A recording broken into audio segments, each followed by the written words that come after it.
ये कहानी है एक छोटे से गांव की, जहां बरकत का मतलब सिर्फ ज्यादा होना नहीं बल्कि नियत का साफ होना माना जाता था। एक भूखा मेहमान और आधी रोटी। करीम चाचा अपनी गरीबी के बावजूद गांव में सबसे खुशमिजाज इंसान थे। एक शाम जब वो और उनकी पत्नी जीनत रात के खाने के लिए बैठे तो दस्तरख्वान पर सिर्फ 2 रोटियां और एक कटोरी दाल थी। तभी दरवाजे पर एक मुसाफिर ने दस्तक दी। वह थका हुआ और भूखा लग रहा था। करीम चाचा ने बिना एक पल सोचे उसे अंदर बुलाया। जीनत परेशान थी कि खाना तो सिर्फ 2 लोगों का है, अब तीसरा कैसे खाएगा। बरकत की शुरुआत। करीम चाचा ने मुस्कुराते हुए कहा, जीनत बिस्मिल्लाह पढ़कर पानी का एक लोटा बड़ा दो और इन रोटियों के छोटे टुकड़े कर दो। जहाँ 2 का खाना होता है वहाँ अल्लाह तीसरे के लिए बरकत डाल देता है। उन्होंने मुसाफिर को इज्जत से बिठाया। तीनों ने मिलकर उसी सीमित खाने को खाना शुरू किया। हैरानी की बात यह थी कि हर निवाले के साथ सबका पेट भरता जा रहा था, वो जो कभी खत्म न हुआ।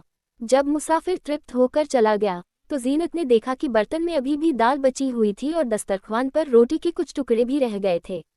उन्हें अपनी आंखों पर यकीन नहीं आया। सबक। खाने की बरकत हाथ की सफाई में नहीं बल्कि बांटने की नीयत में होती है। जब हम दूसरों का हिस्सा निकालते हैं तो कुदरत हमारे हिस्से में वह सुकून डाल देती है जो पहाड़ों जितने अनाज से भी नहीं मिलता। खाने की बरकत के 3 सुनहरे नियम।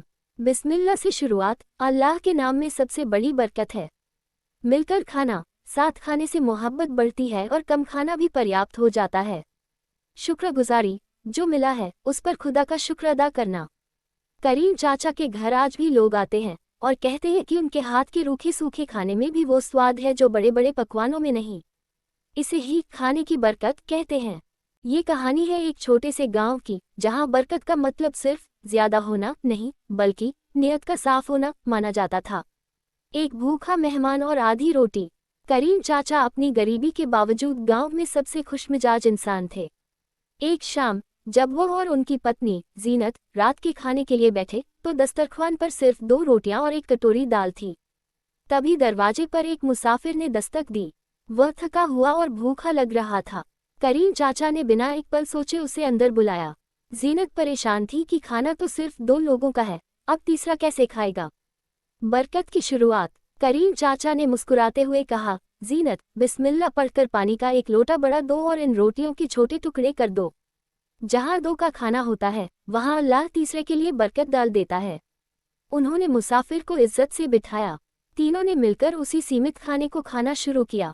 हैरानी की बात यह थी कि हर निवाले के साथ सबका पेट भरता जा रहा था, वो जो कभी खत्म न हुआ। जब मुसाफिर तृप्त होकर चला गया तो जीनत ने